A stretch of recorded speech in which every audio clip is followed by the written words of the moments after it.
Okay, so eine Abfuhr haben wir, glaube ich, noch nie bekommen. Ist ja auch wild, ist steil und ab und zu ein bisschen wackelig und steil. Irgendwas ist auf dem Auto verendet. Cool. Furu Wick, Liebes. Diese Seife vom Rasen in meinem Gesicht. Ja, schon blöd, wenn man doof ist. Meine Freunde, mina vänner, spöken och vålare har tagit över huset och skrämt iväg alla som förut bodde här. Ich glaube, da müssen wir nichts zu sagen, oder? Wie schön das ist.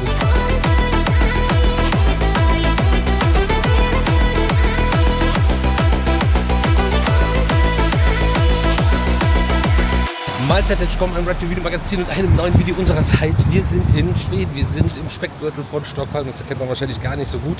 Und ja, baden heute das aus, was ich verkackt habe bei der Planung dieser Tour, was ich gestern im Vlog erklärt habe. Und jetzt gibt es erstmal Frühstück. A little nonsense is what I need.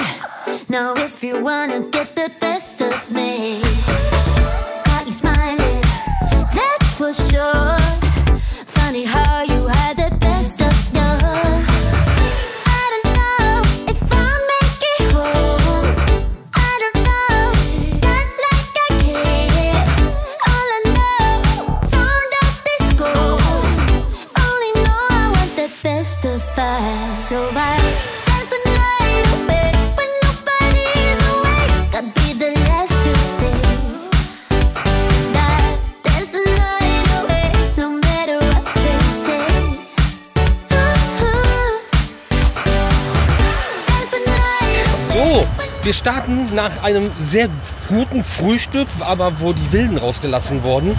Also es war irgendwie auch ein Reisebus vor Ort, aber ey, wirklich Mord und Totschlag. Die waren jetzt nicht punkthalb fertig mit dem Frühstück, sondern 2 Minuten später. Und dann wurde es aber richtig wild. Die Kaffeefahrten auch mal mit dem Reisebus haben sich da die Taschen voll gemacht und die Plauzen vollgeschlagen. Und wir sind jetzt 6 Minuten gefahren. Und hier gibt es einen Sunkit Alpine Coaster in Stockholm. Und da gibt es wahrscheinlich Tickets. Wir checken das Ganze mal. Jetzt gerade ist eine Regenpause, das ist ganz gut. Ne, ist Skipass. Wo müssen wir denn hin? Oh, ich hasse es. Das finde ich ein bisschen witzig. Hier gibt es so eine Art Parkplan. Da ist ein Gigant Alpine Coaster drauf mit einer... Das ist falsch. Auf dem Foto ist es richtig. Der Skistar ist das Ganze übrigens. So, was es kostet, weiß auch noch keiner. Uschi fährt nicht, weil Sunkit hat die Firma Brandauer übernommen. Und diese Brandauer Wackeldinger, da traut sich jemand nicht zurecht. Ist ja auch wild, ist steil und ab und zu ein bisschen wackelig. Und steil, habe ich schon gesagt, ne? Aber ja. Wow. So, wie viel hat das jetzt gekostet? 105 schwedische Kronen. Ja. Also 9 € oder was?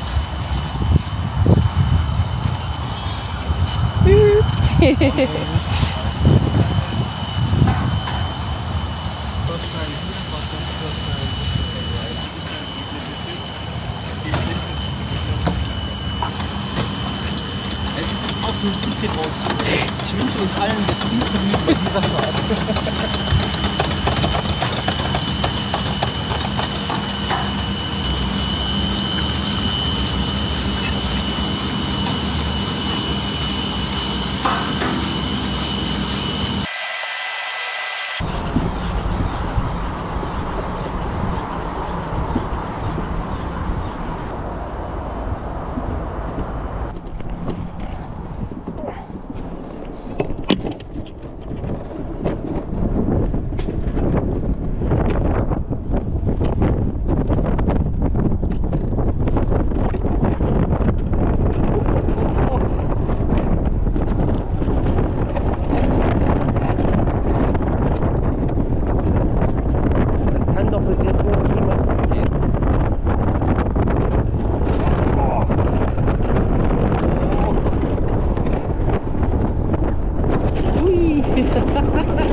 Okay, hier ist nicht der Ausstieg, ne?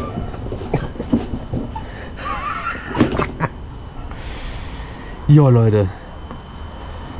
Ich glaube, das ist nicht gut. Das Ding ist nicht an. Auch schön. Die Frage ist, wann merkt das einer?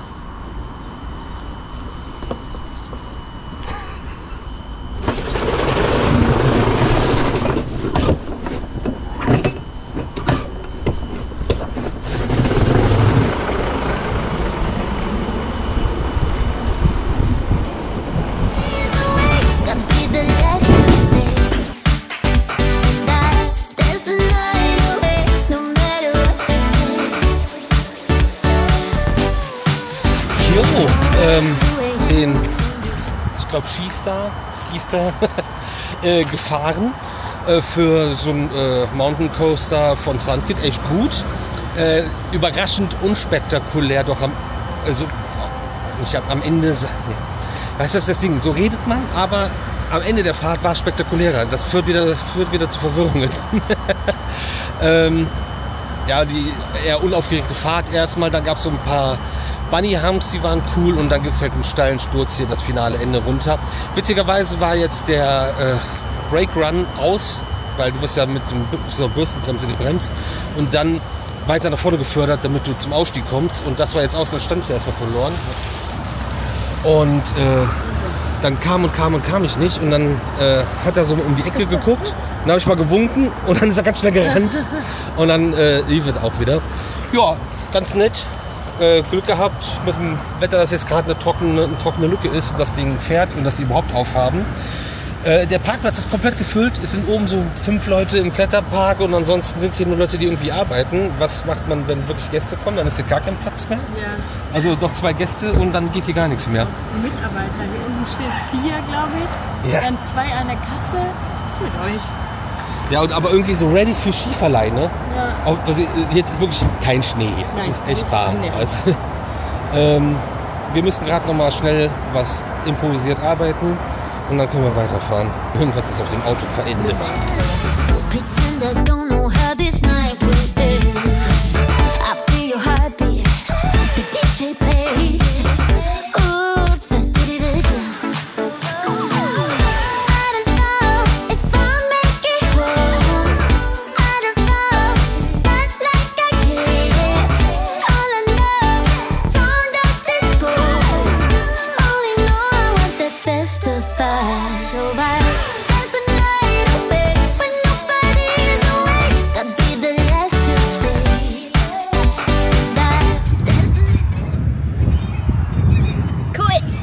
Wir sind weitergefahren und sind jetzt bei Katach, Blackland.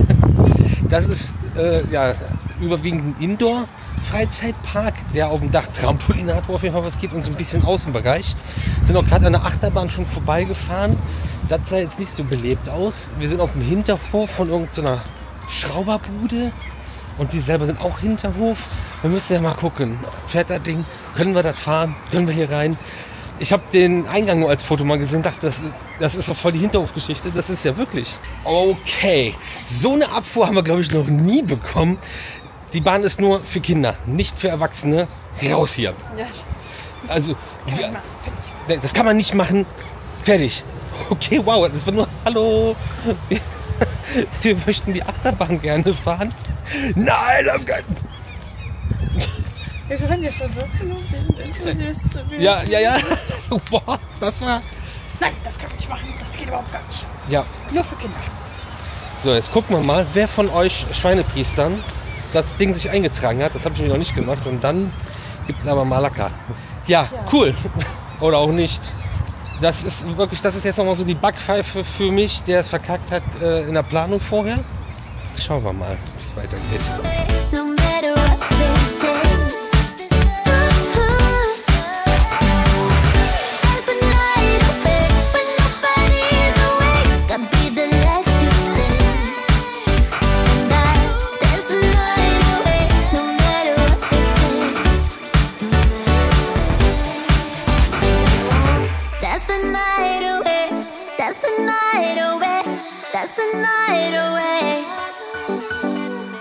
That's the night away, no matter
alles mal ein bisschen nochmal umgeschmissen. Sind jetzt 2 Stunden 15 Auto gefahren, wieder in den Norden und nachher wieder in den Süden zu fahren. Ja. Aber dafür sind wir jetzt in Furuvik. Ja. Furuvik. Und es gibt in Furuvik einen Freizeitpark, der Furuvik heißt. Und der ist gar nicht so uninteressant theoretisch und hat coole Achterbahnen theoretisch, die wir jetzt zusammen mit euch in diesem Video noch entdecken werden. Haben jetzt geparkt für 90 Kronen den ganzen Tag. Hier sind normale öffentliche Parkplätze. Hier ist aber auch irgendwie der Bahnhof, der lokale. Genau, und dann gehen wir jetzt eben zum Park. Und auch hier kommen wir mit dem ECC-Ausweis rein. Einmal pro Saison. Das ist sehr cool. Jo, easy peasy sind wir drin. Peasy muss ich gleich auch noch. Das ist hier, erstmal ist hier ein großer Spraypark. Ey, das ist wirklich kein Wasserwetter. Aber die sind trotzdem da unterwegs. Aber man sieht, dass die Kinder frieren. Und hier Furuvik hat auch noch einen riesigen Zooteil. Müssen wir mal gucken, ob wir da noch Zeit für finden und da noch durchlaufen. Zentral gibt es was? Kapazitäten für haben. Zentral gibt es auch noch einen, den ganzen, also zentral mittig sind die ganzen Fahrgeschäfte, so wie das jetzt gerade auf dem Parkplan aussah. Und da gehen wir natürlich als erstes hin. Es sieht so aus, als ob es jetzt schon anfängt. Es können auch nur große Spielplätze und Gastro sein. Weil manchmal sieht das auf dem Parkplan so ewig weit weg aus und groß und dann ist man doch direkt da. Aber nee, das ist eine Bühne. Das ist aber hübsch. Und genau, da gehen wir jetzt als erstes hin. Okay, ist doch ein bisschen weiter als man denkt bis zu dem Freizeitparkteil. Und hier steppt auf jeden Fall der Bär, auch wenn es gerade super viele Leute entgegengekommen sind. Und wir starten mit dem Cira Force One Coaster mit Draken. Und okay, stehen doch ein paar Leute auch an. Schauen wir mal.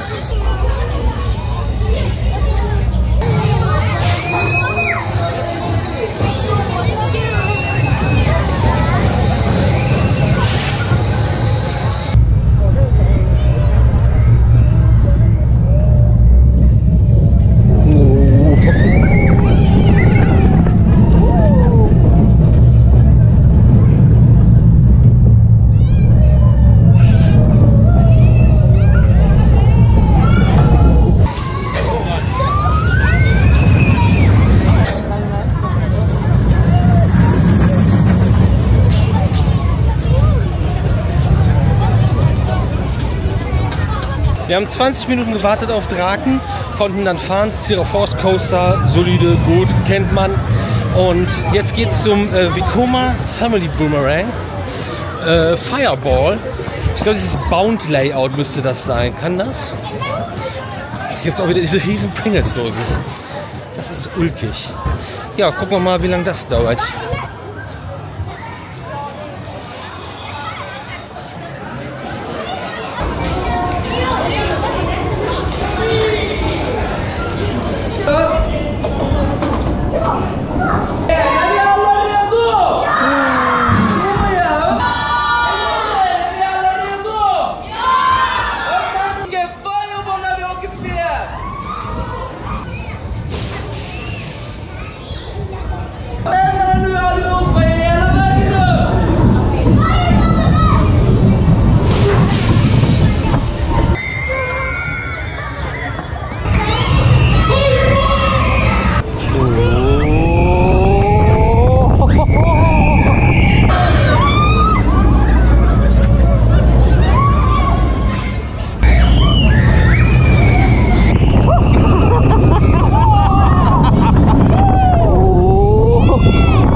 Nicht weiter. Oh nein.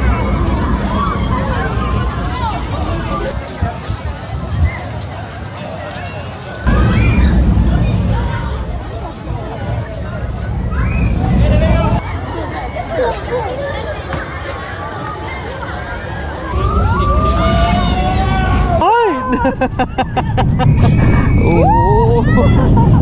Oh.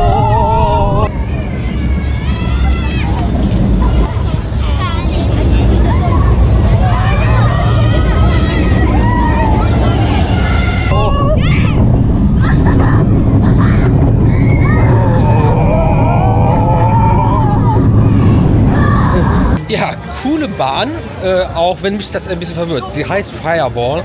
Man sitzt in einer Rakete und das Thema ist, so wie ich das verstehe, eigentlich die menschliche Kanonenkugel. Was soll's? Weiter geht's. Also hier gibt es noch einen Drop Tower von, ist das St. Perla? Man weiß es nicht. Und ein Junior Swing Around von Bus Park Attractions mit Bienchen. Das sieht echt süß aus. Die fliegen so um Honigwaben drumherum. Und ich liebe es. Diese Seifenblasen in meinem Gesicht. Lightning, ne? Heißt die? Blitzt es. Da bin ich wirklich sehr gespannt. Es ist eine relativ große Bahn. Vekoma Family Launch Coaster. Das sieht schick aus.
Leute, ey.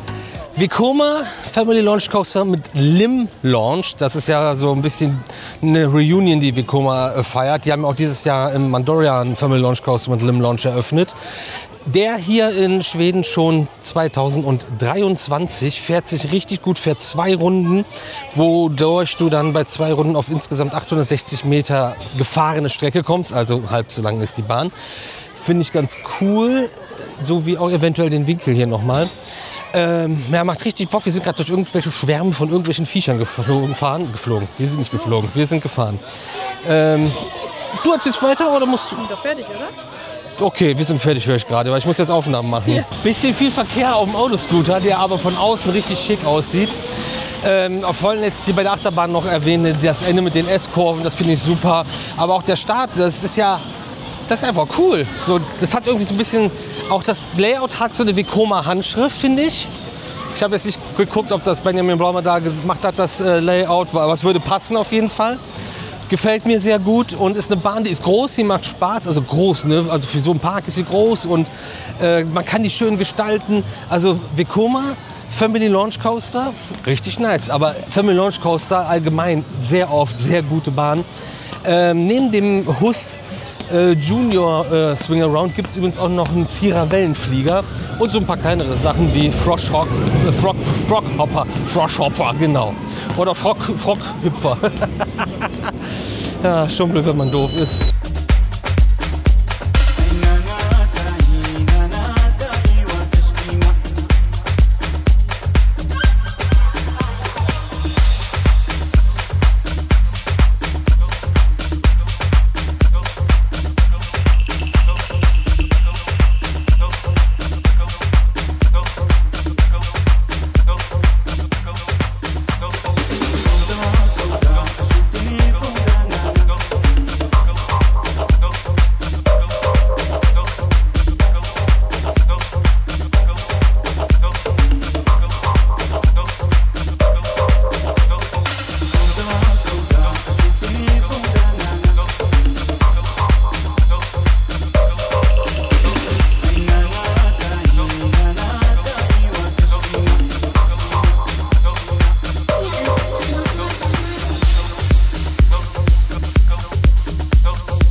mit Tornado gibt es hier übrigens dann auch noch einen Zamperla Disco. Und wir machen uns jetzt auf den Weg in ein Schloss. Und darin befindet sich ein Dark Ride. Richtig Bock drauf. Sehr gespannt, ob es cool wird, ob es trashig wird oder ob es einfach gar nichts wird. Ob es eine Geisterbahn ist, wahrscheinlich. Ja, ich denke schon. Das müsste eine Geisterbahn sein. Oder auf jeden Fall ein bisschen gruselig. Hey, gucken wir mal. Das ist auf jeden Fall ein gruseliger Geist oben drüber.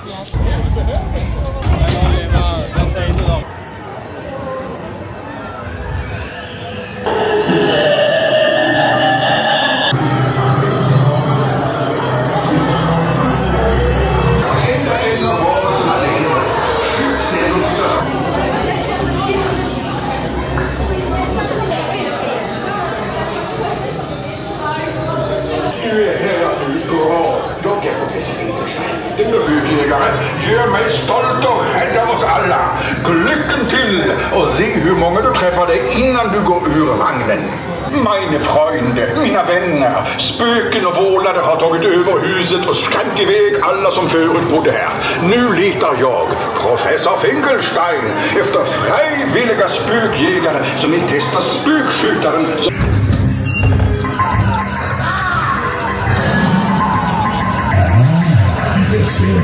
Yes. Now.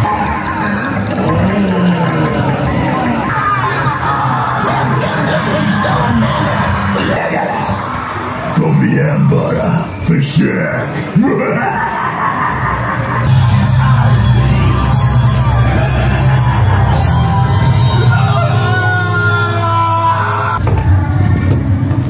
Välkommen tillbaka! Stoppa tillbaka spökskjutaren i Holland und titta hur många poäng ni fick.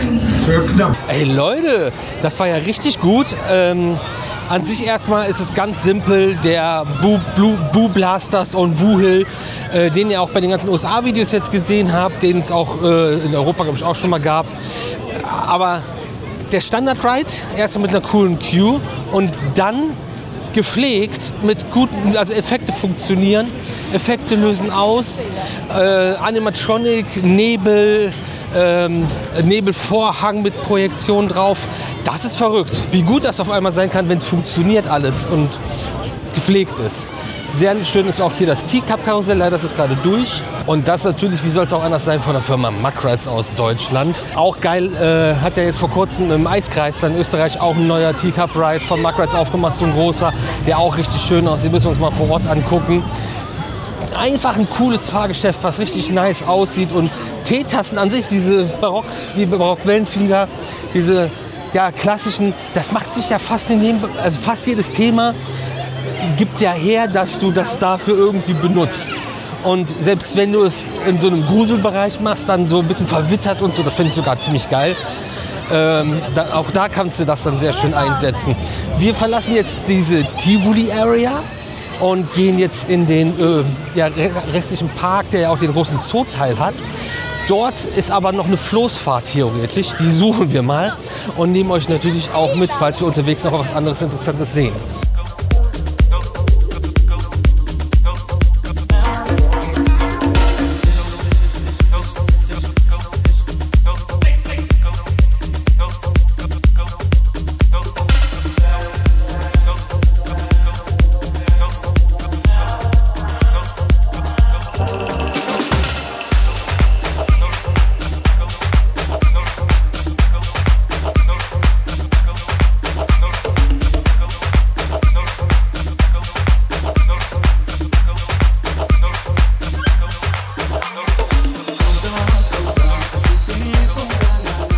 Wir meinen, wir haben schon mal die Floßfahrt gefunden. Wir wissen noch nicht, wo es da reingeht. Aber die geht auch an irgendwelchen Gehegen vorbei.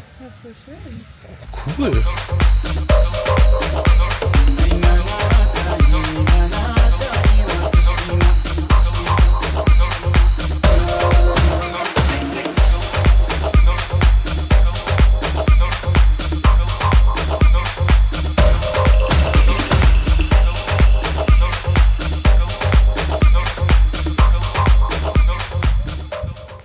Ich glaube, da müssen wir nichts zu sagen, oder? Wie schön das ist. Und hier wird auch noch Feuerchen gemacht. Boah, ist das romantisch. Schön. Sehr, sehr schön. Wir haben die Floßfahrt noch nicht gefunden. Wir haben den Eingang zur Floßfahrt gefunden und sind, wie ihr merkt, nicht so begeistert. Techniker Stunt hat nämlich gerade die Kiste ausgemacht. Der Park hat bis 19 Uhr geöffnet. Die Floßfahrt schließt bereits um 16 Uhr. Und wir haben jetzt 16:20 Uhr. Wir haben uns nämlich gerade auch gewundert, warum die Strömung noch an ist, warum der Nebel im Tunnel noch an ist. Aber wir nicht ein einziges Floß gesehen haben beim Drumherumlaufen. Ja, schade. Das ist sehr ärgerlich. Also passt auf, wenn ihr hinkommt, 16 Uhr. Also ist jetzt gerade, da steht ein Straßenreiter vor. Dass sie um 16, also ich weiß nicht, ob man es auch vorher weiß. Der Straßenreiter ist ja jetzt da vorgestellt worden. Ja. Aber der steht wahrscheinlich ein bisschen daneben. Also ja, das ist ärgerlich. Schade. Also vor allem, was im Tunnel ist, habe ich keine Ahnung. Ansonsten konnte man den Rest natürlich jetzt gerade sehen. Aber ein nebelgefüllter Tunnel verspricht ja immer irgendwie nett zu sein. Wie der restliche Park auch. Also wirklich sehr süß und hübsch hier. Ne? Und nicht so krass so, sondern du musst schon suchen, ob irgendwo auch ein Gehege ist, wo irgendwie Tiere sein könnten. Beziehungsweise die Häschen, die machen einfach ihr eigenes Ding hier. Hat die Kleine wieder gespottet. Ja, schade. Aber sehr schöner Park und halt auch wieder dieses etwas andere Konzept und gemischt. Und ja, also klare Weiterempfehlung, dass man hier auf jeden Fall auch einen Abstecher hinmacht, wenn man irgendwie in der Gegend ist. Das lohnt sich, würde ich mal sagen. Ich habe ja eben gesagt, dass hier so ein Spraypark ist. Das ist ein Wasserpark, richtiger, mit mehreren Rutschen und so. Die habe ich jetzt gerade erst gesehen und natürlich vorher nicht drauf geachtet.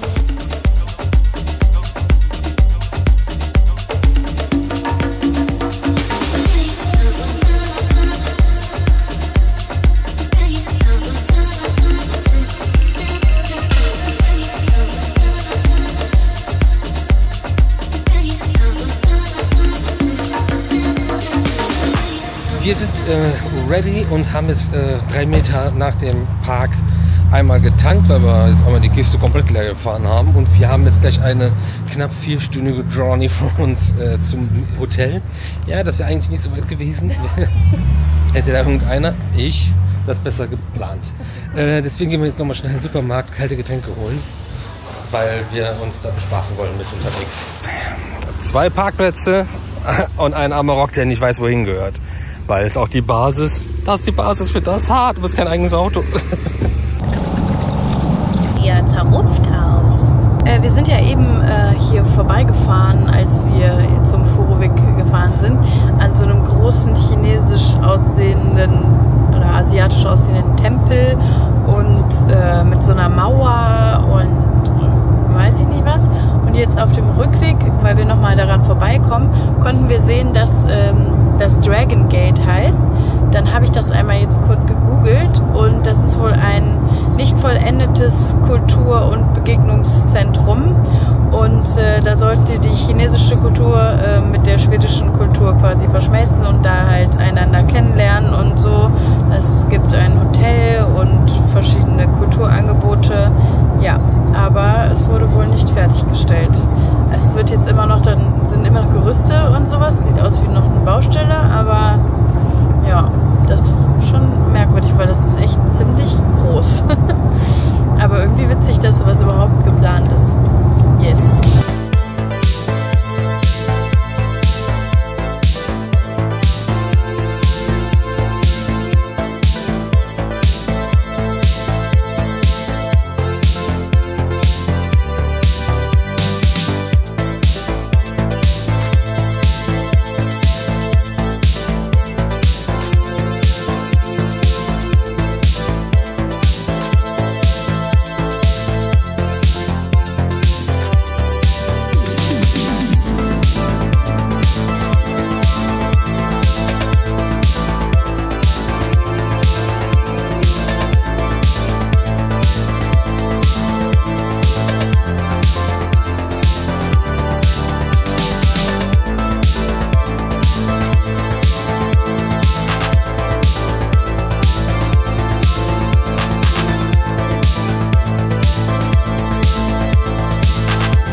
sind hier unten, aber hier ist die 2.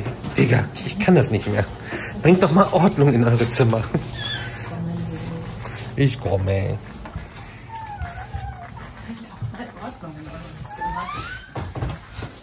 Das habe ich so auch noch nicht gesehen. Was haben wir da? Ah ja. Aber das geht dann so weit. Und man ist hier nicht ebenerdig trotzdem. Ja, hier ist 2. Das macht aber... Hilfe! Wie ihr merkt, sind wir im Hotel angekommen nach 4 Stunden Fahrt. Wie witzig. Die Minibar. Was haben wir denn da? Oh, jetzt geht das so auf. Wow. Wir haben auf jeden Fall das Bedürfnis, das mal sauber zu machen. Ist das so? Venti nicht gut, nichts Klima dann. Nee. Ja, Bett. So. Ja. Simpel, aber passt. Und man kriegt das auch ganz simpel ganz auf, habe ich gerade festgestellt. Und da ist noch irgendwie eine Bahnstrecke. Jetzt kommt da jetzt sogar was, wie witzig.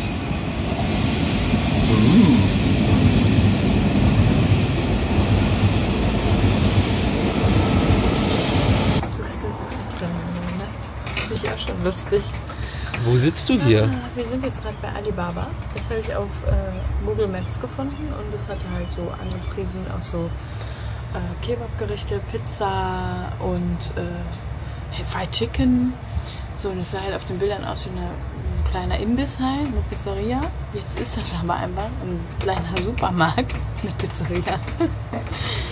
Ja, und man sitzt jetzt hier irgendwie in so einer Ecke, wo nur eine Lampe funktioniert. Aber ja, ich bin gespannt, ob das auch schmeckt und wir morgen noch aufwachen.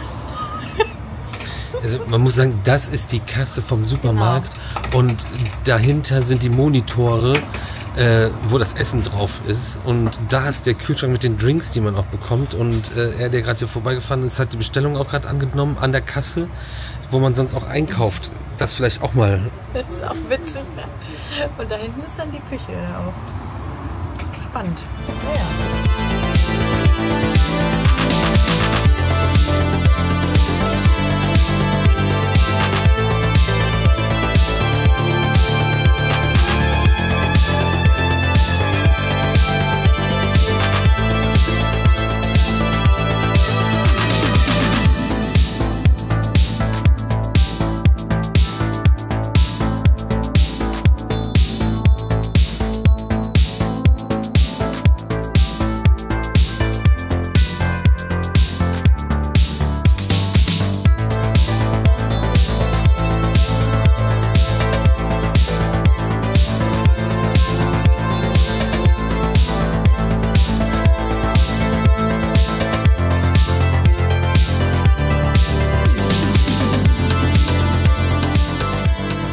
So Leute, ich wurde rausgefordert von einem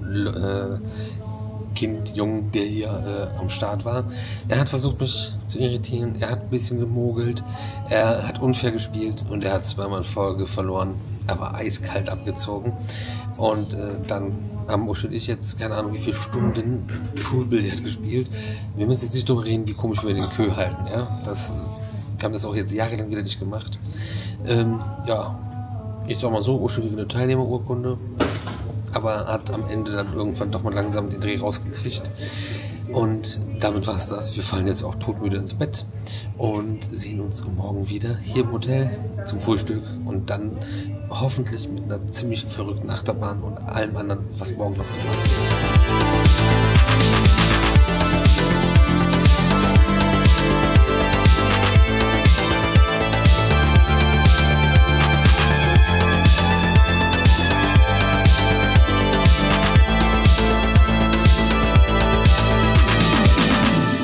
Nochmal ganz zum Abschluss. Wir haben kurz nach 1 in der Nacht.